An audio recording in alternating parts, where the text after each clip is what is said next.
Oh my God, big game. All right. It's the first round of the playoffs, Lincoln Financial Field, and the voice of a big game. I love him, man. He is the greatest. Our friend Kevin Burkhardt. He'll be on the call with Tom Brady, the A team, Birds, Packers. Kev, it's going to be a great one.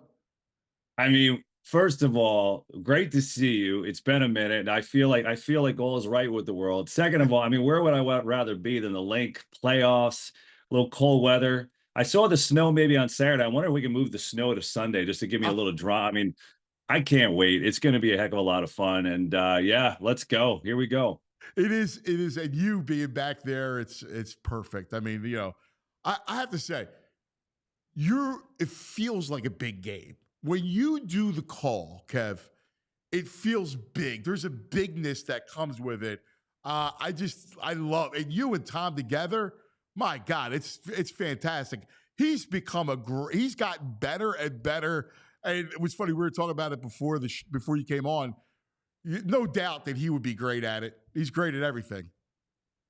Well, I mean, first of all, I appreciate that from you. Like, it's the biggest compliment you could give, right? And I think the coolest thing is Tom just loves it. And you know, I think what was cool for everyone else to see, obviously everyone knows who Tom Brady is, but I think what people have seen is he's just a football nerd. He loves the game. I mean, he's jumping up in the booth and hitting me when like big stuff happens, you know. It's the coolest thing ever. It's like, you know, you and I watch at a game and we'd have the same reaction as it is watching with him, only we're on the air doing it. So I think that's been the most fun part for me.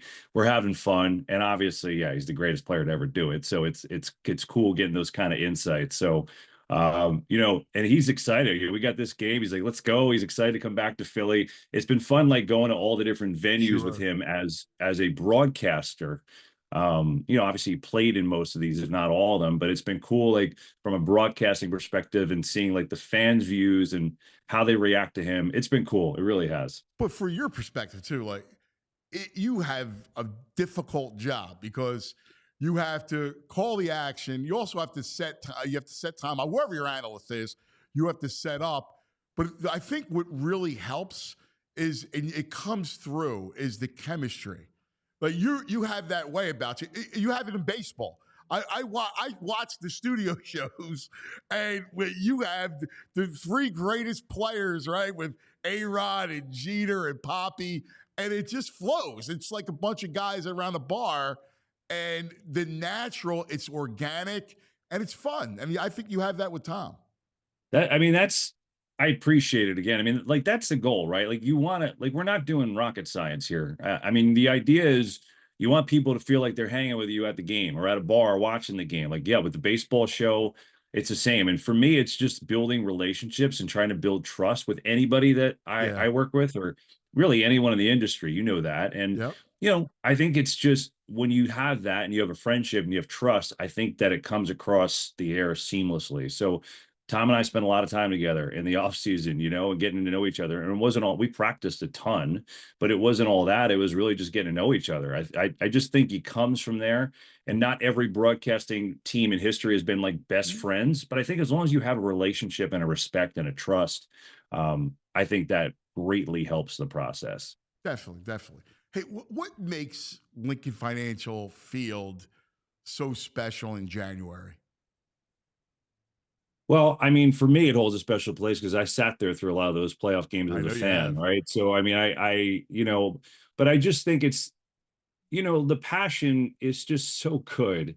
And, you know, obviously game day and tailgating and all of that, you know, we have to leave so early just to get in the stadium there because, you know, it's just different than other places because I know everyone's there 4 hours for the game. But it's just, you know, they know exactly what's going on. Philly fans know exactly the deal. The vibe of the game, like they're on the edge of their seat or they're getting antsy when it's like a little nervous time. It's just special, and obviously it's loud as hell. So you know, it's all the perfect things for a playoff game, and it's the best. It's obviously one of my favorites for a lot of reasons. And so let's look at the matchup for a second. So Eagles, Packers. It's a long time from Brazil. It's amazing that the season is bookended by the Brazil game, Yeah. and you look at these teams, and it's a really good matchup. First, let's look at the Eagles, and you look at the season Barkley's had, And that Eagle offense, I mean, 14-3. It's one of the, we were talking about this, it's one of the best regular seasons ever. I mean, you had the '04 team, you had the Super Bowl team in 17. But this regular season, they could have won all but one game. You remember, no A.J. Brown, Devontae for a couple of those losses early. I mean, the only game, honestly, that they shouldn't have won was the game in Tampa, where they got beat pretty soundly that game. And you're right, they were without both receivers. But the Atlanta game, they allow Atlanta to go down the field with a minute left. They're trying to figure out their defense, and they got torched by Kirk Cousins, a weird one. And then the Washington game, obviously the way that ended, but Jaden Daniels has actually done that like 4 times this year. Yeah. So it's almost, you have to give him some credit too, because the kid is pretty special. But yeah, it's been amazing. And I think in a lot of ways, right? I think they've grown as a team. I think overcoming last year's collapse was a pretty big deal. And I think, Kellen Moore, changing his ways and becoming just a run heavy team and realizing that this team is Saquon Barkley's team. I think that's who they are, and then obviously the defense coming together, right? When they started to figure out how to play Vic Fangio's system, when Cooper DeJean started playing the slot, and Quinyon Mitchell's been so darn good, and Zach Bowen's been ridiculous. So all those things coming together, it's been amazing. But I think that week 1 game, if first of all, it feels like it was 10 years ago. Yeah. And these 2 teams are both very, very different. I think Philly is obviously, if you look from that week 1 defensively, they're just a different team than they were. And I think Green Bay is different in a lot of ways. Remember, they have a new first-year defensive coordinator too, and they were trying to figure it out. They went from a 3-4 to a 4-3, so they're totally different now. They're a good defense. They're a top 6 defense in a lot of categories, and they signed Josh Jacobs in that week 1, but they didn't really turn into like a run-heavy Josh Jacobs team until Jordan Love got hurt in that game. Because then with Malik Willis playing, they knew they had to run the ball. And I think that's kind of how Green Bay developed their identity. So it's really cool. You've got iconic franchises who have playoff history. And I think 2 teams that really want to run the ball and be physical. It's like an old school, really fun January cold game matchup. I mean, I love everything about it. I know it's funny how both teams kind of morphed into what they do best, which is run the ball. 2 real good offensive lines. Obviously, the Eagles have a great offensive line. So does Green Bay.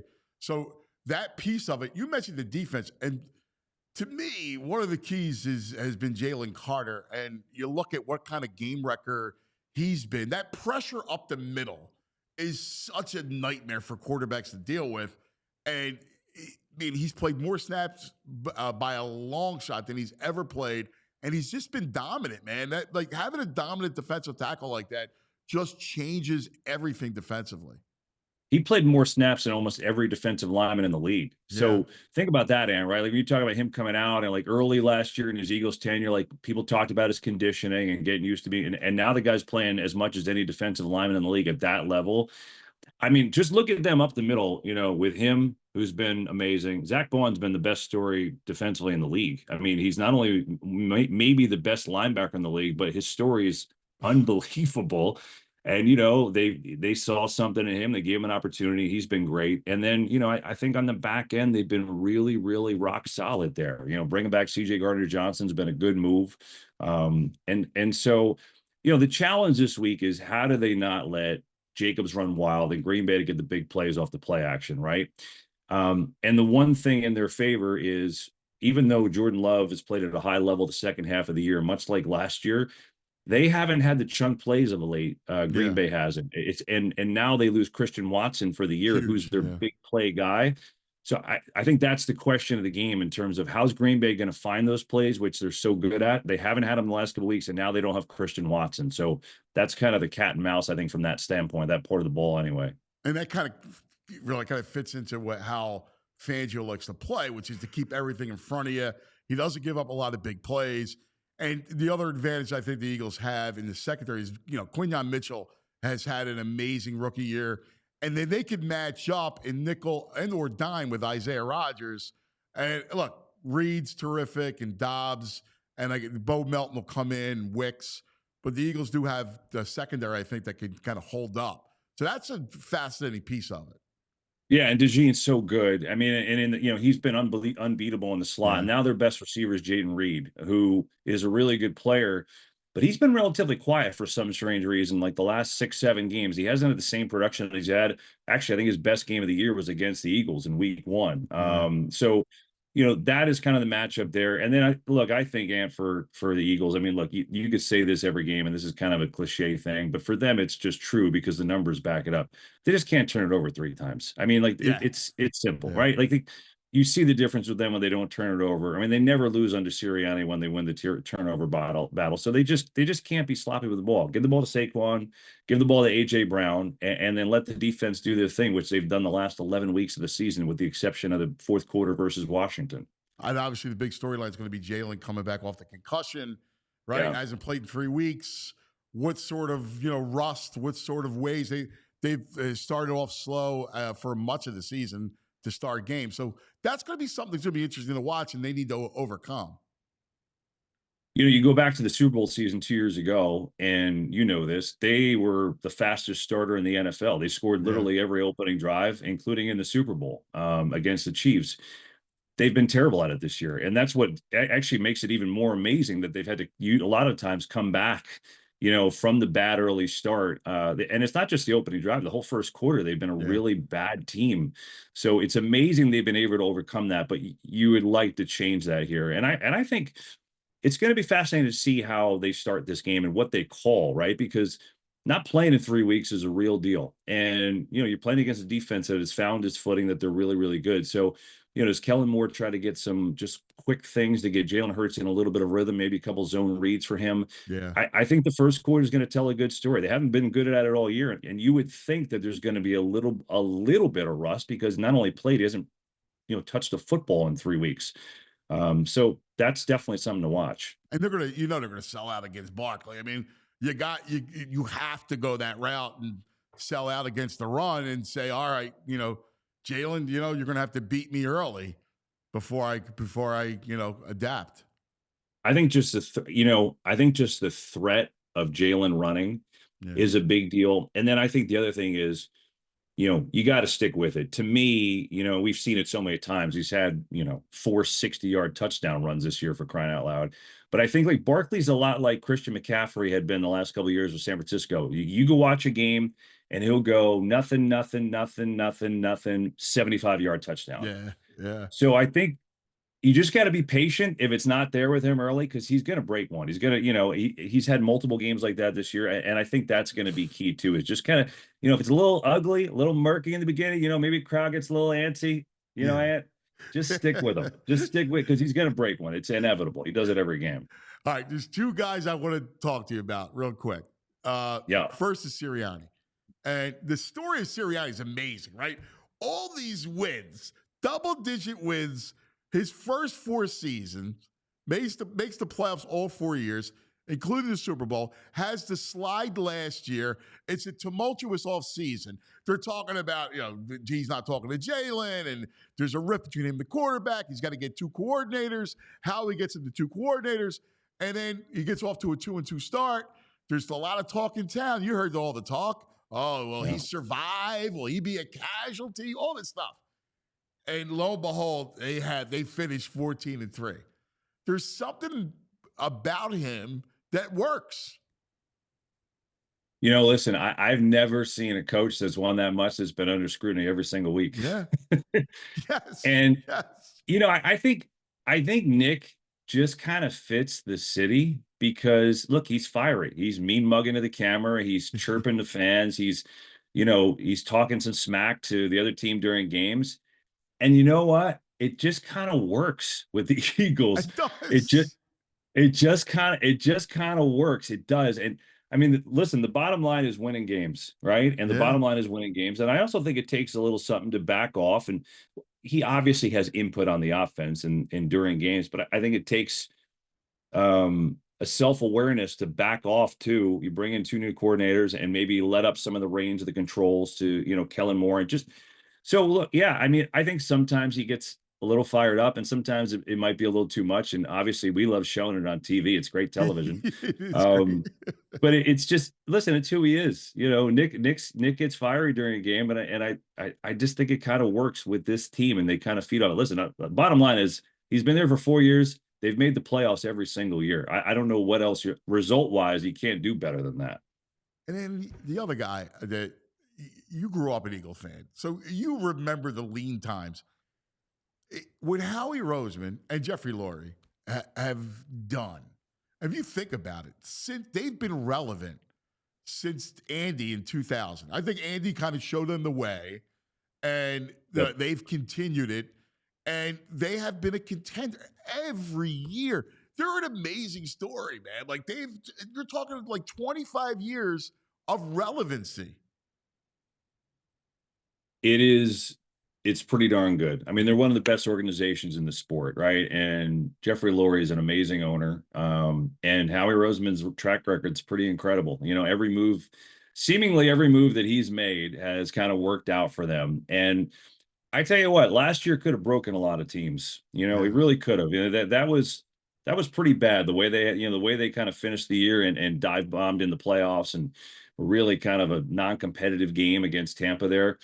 So give them a lot of credit for retooling and coming back the way they have. They are, I think the word you used, Dan, is right. They've been relevant for 30 years. And, as you know, that wasn't always the case with the Eagles, right? So, and more than relevant, they've been, really one of the model franchises in the sport. So, look, I think that they are positioned to go to the Super Bowl. I think they're positioned to have an opportunity to win one. But I do think their road is tougher this year. Whereas in 22, they were a dominant team and they were the best team in the NFC. And, the Giants in the first round and the 49ers and Purdy got hurt, in the first, part of that game. This year will be a different beast. They got to go through Green Bay, whoever else, and maybe eventually Detroit. So if they get there, they'll earn it this year, no doubt. I mean, you could Tampa, who's their nemesis, right? And Todd Bowles. And you're right. I mean, I would love to see, just as a fan of the sport, to see Eagles and Lions would be ridiculous. So that would be pretty good. I mean, like they've been the two best teams in the NFC for the most part. I know Minnesota record wise, too, has been right there, but that would be pretty cool. And it's also interesting too, because the fascinating part about that matchup, if it happens, you get Dan Campbell and Ben Johnson, who go every fourth down and usually convert. It's who they are. And, like Serianni used to be like that, but now it's like, but now their defense is better, and now they're a run team, and it's like he's not like that all the time now. So it's interesting, like the morphs of styles if they end up meeting. I think it's kind of cool, the strategy there. All right, last thing, close your eyes. Give me your favorite moment in the link. Which moment pops into your mind first? 4th and 26. Yeah. I mean, that was a no-brainer. I mean, I was in the stands for that one. I mean, because, you're like, oh, man, like, it's what a bummer, they're going to lose. I was standing behind Andy writing a big magazine piece that I followed them all year long. This game was over. 4th and 26. I mean, 4th and 20. Think about how ridiculous that is. Just think about it before you even knew about the 4th and 26. And I just remember, we're in the upper deck, and, he catches the ball. We all look, we're all looking down. We're looking around to like our seat, and we're like, holy, you know what? He's got the first down. It was, then he comes up, gives you the belt. I mean, that was wild. And, it's also one of those things, one of those moments where they still had to go down and tie it and then go win the game, so it was that, and but by far that throws that pick. That was Dawkins, right? Yes, it was Doc. I still don't even know why it was first down. I still don't know why Favre threw it up like that. I still remember going, wow, oh my God, he threw a pick. First down. That game was crazy. I mean, but that was, I mean, there's a lot of them, but that moment by far was the craziest. Like walking out of that stadium after that, we're just like, what happened? How the hell did that happen? Like it was cool. It was pretty neat. It was the best. My brother, listen, thank you so much for hanging out. And if you guys go to Tony's Aroma on 3rd, let us know. One of the great spots in the city. All right, I'm sure Big Dom and I will be bopping around over there. You should pop by. I think we love Tony takes care of us, and we love it. I love it being back in I know you do. back Get in the the Northeast. matriciana, So that good I would pasta say he that makes. I would say there's a pretty good chance we'll show up there this weekend. I love him, my brother. Listen, be careful coming in, man. We love you, and no better broadcast team than you and Tom to call this game. So thanks, brother. Love you, man. Great seeing you. Love you, Kev. We all silly like the mayor.